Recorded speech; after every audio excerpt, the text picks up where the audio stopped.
ಸ್ನೇಹಿತರೆ ನಮಸ್ಕಾರ. ಪುತ್ತೂರಿನ ಐತಿಹಾಸಿಕ ಶ್ರೀ ಮಹಾಲಿಂಗೇಶ್ವರ ದೇವಸ್ಥಾನದ ಜಾತ್ರೋತ್ಸವದ ಹೊಸ್ತಿಲಲ್ಲೇ ಈಗ ದೊಡ್ಡದೊಂದು ವಿವಾದ ಭುಗಿಲೆದ್ದಿರುವಂಥದ್ದು.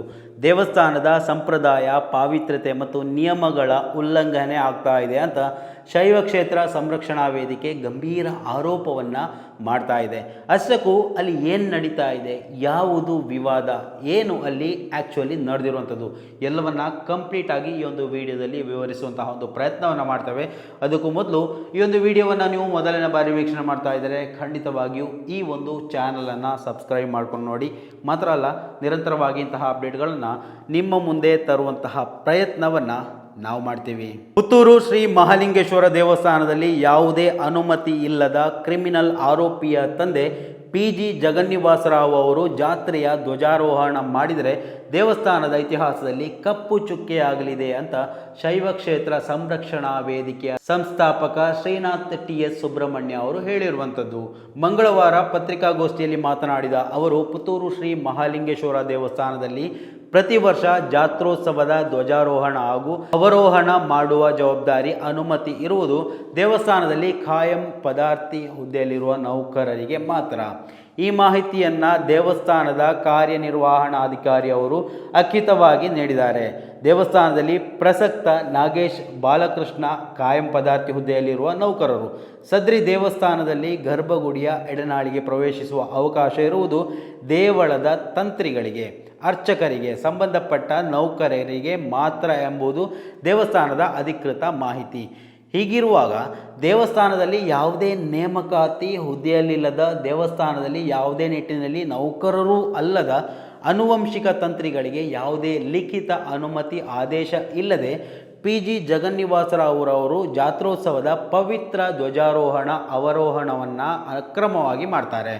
ಅದೇ ರೀತಿ ಜಗನ್ನಿವಾಸರಾವ್ ಅವರ ಸಹೋದರ PG ಚಂದ್ರಶೇಖರ ರಾವ್ ಅವರು, ಜಗನ್ನಿವಾಸರಾವ್ ಅವರ ಪುತ್ರ ಕೃಷ್ಣಾಜಯರಾವ್ ಅವರು ಜಾತ್ರೋತ್ಸವ, ಧನುಪೂಜೆ ಸೇರಿದಂತೆ ಪಂಚ ಪರ್ವಗಳ ವಿಶೇಷ ದಿನಗಳಂದು ಯಾವುದೇ ಅನುಮತಿ ಇಲ್ಲದೆ ಅನಧಿಕೃತವಾಗಿ ಅಕ್ರಮವಾಗಿ ದೇವಸ್ಥಾನದ ಗರ್ಭಗುಡಿಯ ಎಡನಾಳಿಗೆ ಪ್ರವೇಶ ಮಾಡ್ತಾರೆ ಅನ್ನುವಂತಹ ಗಂಭೀರ ಆರೋಪವನ್ನು ಕೂಡ ಮಾಡ್ತಾ ಇದ್ದಾರೆ.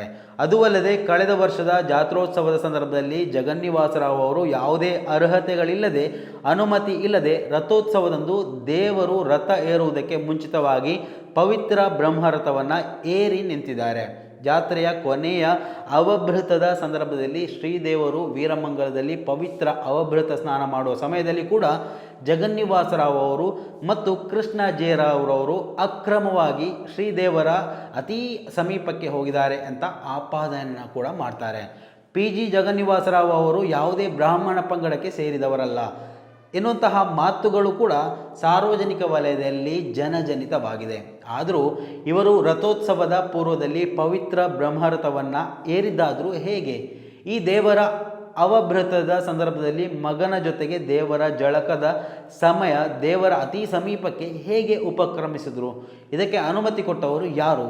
ಬ್ರಾಹ್ಮಣ ಪಂಗಡಕ್ಕೆ ಸೇರದ ಇವರು ಬ್ರಾಹ್ಮಣ ಅಂತ ಸುಳ್ಳು ಹೇಳಿ ವೇದ ಸಂವರ್ಧನಾ ಪ್ರತಿಷ್ಠಾನದ ಮೂಲಕ ಶ್ರೀದೇವಳದಲ್ಲಿ ರುದ್ರಪಾರಾಯಣ ಮಾಡ್ತಾರೆ. ಬ್ರಾಹ್ಮಣ ಪಂಕ್ತಿಯಲ್ಲಿ ಬ್ರಾಹ್ಮಣರ ಮಧ್ಯೆ ಕುಳಿತು ಊಟ ಮಾಡ್ತಾರೆ ಎಂಬ ಮಾತುಗಳು ಭಕ್ತ ವಲಯದಲ್ಲಿ ಸಾಕಷ್ಟು ಕೇಳಿ ಬರ್ತಾ ಇದೆ. ಇದೆಲ್ಲ ದೊಡ್ಡ ಪ್ರಮಾದ, ಶ್ರೀ ದೇವಳದ ಶುದ್ಧ ಪಾವಿತ್ರ್ಯತೆಗಳಿಗೆ ಭಂಗವನ್ನುಂಟು ಮಾಡತಕ್ಕಂತಹ ಅಂಶಗಳೇ ಆಗಿರ್ತದೆ.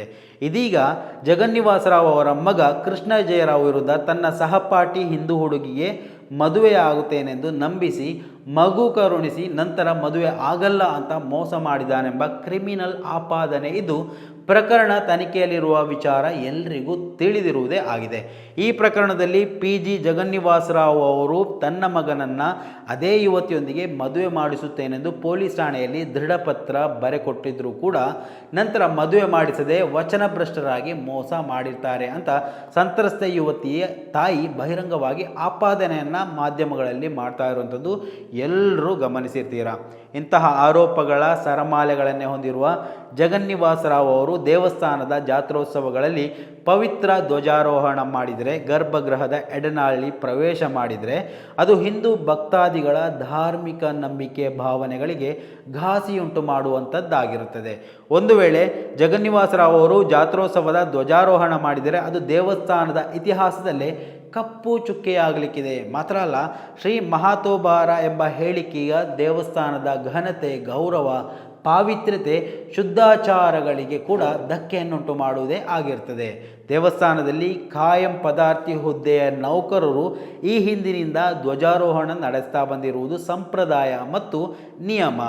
ಏನೂ ಅಲ್ಲದ PG ಜಗನ್ನಿವಾಸರಾವ್ ಅವರು ಕೆಲವು ವರ್ಷಗಳಿಂದ ಧ್ವಜಾರೋಹಣದಲ್ಲಿ ಹಸ್ತಕ್ಷೇಪ ಮಾಡ್ತಾ ಇರೋದು ಸಂಪ್ರದಾಯ ಮತ್ತು ವಿಧಿ ನಿಯಮಗಳ ನೇರಾನೇರ ಉಲ್ಲಂಘನೆ ಆಗಿರ್ತದೆ ಅಂತ ಕೂಡ ಅವರು ಸೇರಿಸಿದರು.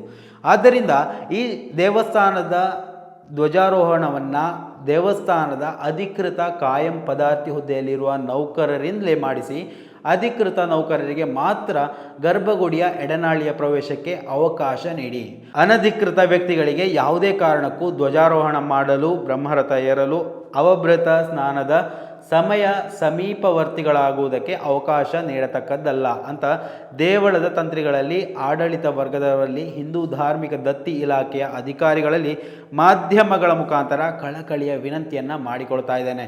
ಒಂದು ವೇಳೆ ಇದನ್ನು ಮೀರಿ ಧ್ವಜಾರೋಹಣ ನಡೆಸಿದರೆ ಕಾನೂನು ಹೋರಾಟ ನಡೆಸಲಾಗುವುದು.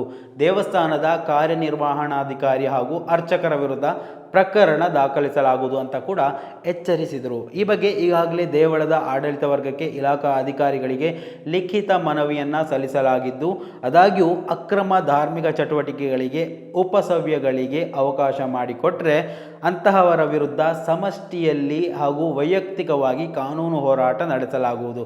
ಇಲ್ಲಿ ಪ್ರಸ್ತುತಪಡಿಸಲಾದ ವಿಚಾರಗಳು ಯಾರ ವಿರುದ್ಧವೂ ದ್ವೇಷ ಭಾವನೆಯಿಂದ ಕೂಡಿದ್ದಲ್ಲ ಎಂಬುದನ್ನು ಸ್ಪಷ್ಟಪಡಿಸ್ತೇನೆ ಅಂತ ಪತ್ರಿಕಾಗೋಷ್ಠಿಯಲ್ಲಿ ಹೇಳಿರುವಂಥದ್ದು. ಇದು ಕೇವಲ ವ್ಯಕ್ತಿಯೊಬ್ಬರ ವಿರುದ್ಧದ ಹೋರಾಟವಲ್ಲ, ಬದಲಾಗಿ ದೇವಸ್ಥಾನದ ಪಾವಿತ್ರ್ಯತೆ ಮತ್ತು ಸಂಪ್ರದಾಯವನ್ನು ಉಳಿಸುವ ಹೋರಾಟ ಅಂತ ವೇದಿಕೆ ಹೇಳಿಕೊಂಡಿದೆ. ಭಕ್ತರ ನಂಬಿಕೆಗಳಿಗೆ ಜಯ ಸಿಗುತ್ತಾ? ಆಡಳಿತ ಮಂಡಳಿ ಈ ಬಗ್ಗೆ ಯಾವ ಕ್ರಮವನ್ನು ಕೈಗೊಳ್ಳಲಿಕ್ಕಿದೆ? ಮುಂದಿನ ದಿವಸಗಳಲ್ಲಿ ಇದನ್ನು ಕಾದು ನೋಡಬೇಕಾಗಿದೆ. ಸ್ನೇಹಿತರೆ, ಈ ಒಂದು ವಿಚಾರದಲ್ಲಿ ನಿಮ್ಮ ಅಭಿಪ್ರಾಯಗಳನ್ನು ಕೂಡ ಕಮೆಂಟ್ ಮಾಡಿ. ಮುಂದಿನ ಮಾಹಿತಿಯೊಂದಿಗೆ ಮತ್ತೆ ಭೇಟಿಯಾಗೋಣ. ಅಲ್ಲಿವರೆಗೂ ನಮಸ್ಕಾರ.